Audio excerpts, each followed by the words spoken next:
E aí, pessoal, para quem está na batalha dos concursos públicos sabe que direitos humanos é a matéria certa na prova. Então, hoje a gente vai passar um pente fino nos 10 primeiros artigos de uma das convenções mais importantes que existem. A ideia aqui é fazer uma análise bem detalhada e esquematizada para não ter erro e garantir aqueles pontos preciosos. Vamos juntos? Para organizar o nosso raciocínio e facilitar a memorização, eu separei tudo em 4 grandes blocos, tá bom? Primeiro, a gente vai entender as obrigações gerais dos estados. Depois, vamos mergulhar nos direitos pessoais mais fundamentais. Na sequência, a gente vê as liberdades e proibições e, para fechar com a chave de ouro, as garantias do processo legal. Pode acreditar, essa estrutura ajuda demais a fixar o conteúdo. Bom, vamos começar então pela fundação, pelo alicerce de toda a convenção. Os artigos 1º e 2º são a base de tudo. É a partir deles que a gente consegue construir o entendimento de todos os outros direitos que vêm pela frente. Olha só, aqui a gente tem uma dobradinha que é crucial entender.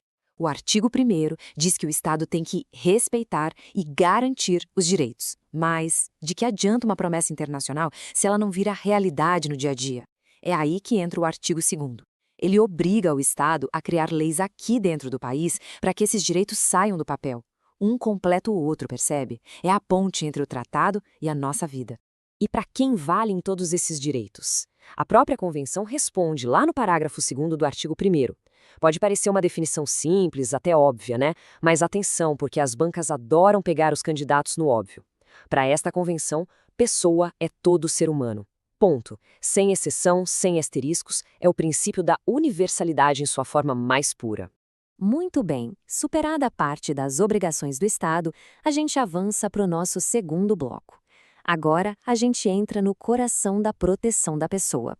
Os artigos 3º, 4º e 5º formam um verdadeiro trio de ferro, garantindo o nosso direito de existir perante a lei, o direito à vida e a nossa integridade. O artigo 3º é aquele tipo de artigo curtinho, direto, mas com um peso gigantesco. O que significa ter personalidade jurídica?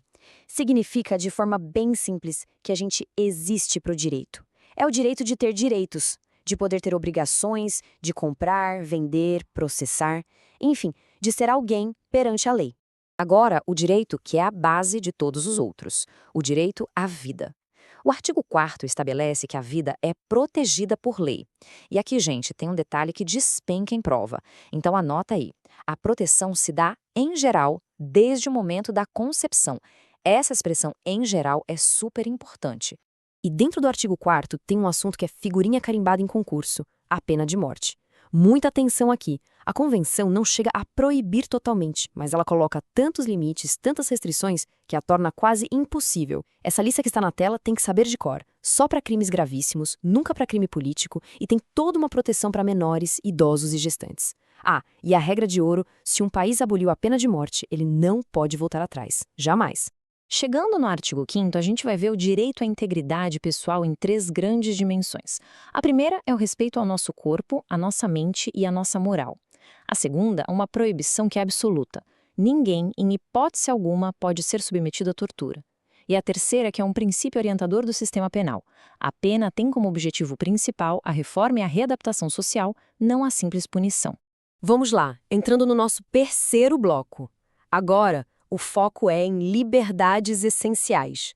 Os artigos 6º e 7º funcionam como verdadeiras muralhas de proteção. Uma contra qualquer forma de escravidão e a outra contra prisões injustas, arbitrárias.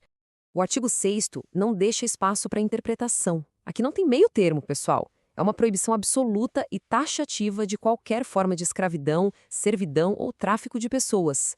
É um daqueles direitos que não se relativiza nunca. E agora um ponto que as bancas de concurso amam de paixão: as exceções.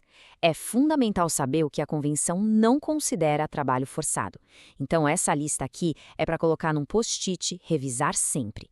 O trabalho de um preso, o serviço militar, um serviço durante uma calamidade pública, tudo isso está fora do conceito de trabalho forçado. Foco total aqui, hein? E a prisão por dívida, como é que fica? Olha, a regra geral, de forma bem clara, é essa aí: 0.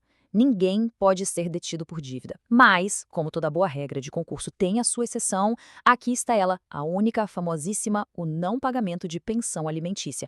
Guardem isso, é a única hipótese de prisão por dívida que a Convenção permite. Chegamos ao nosso último bloco, e ele é importantíssimo. Os artigos 8º, 9º e 10º formam o que a gente pode chamar de um verdadeiro escudo da justiça.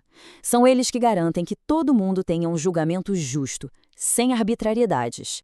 Se tem um artigo que você precisa dar uma atenção especial, é este aqui, o 8º. Ele é um prato cheio para as bancas. A presunção de inocência, o direito a um defensor, o direito de não se autoincriminar, o direito de recorrer da sentença, cada uma dessas garantias é um potencial item de prova. É essencial dominar essa tabela.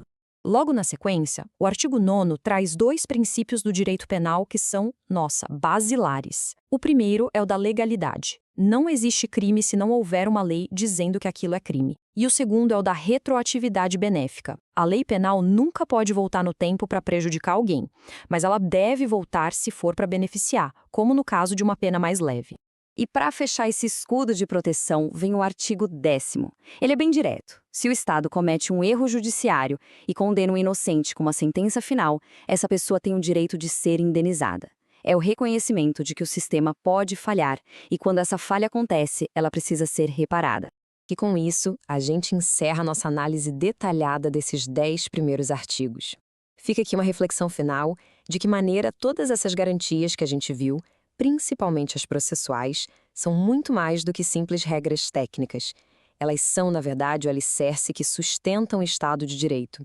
Entender isso não só ajuda a gabaritar a questão, mas nos torna cidadãos mais conscientes. Bons estudos e até a próxima!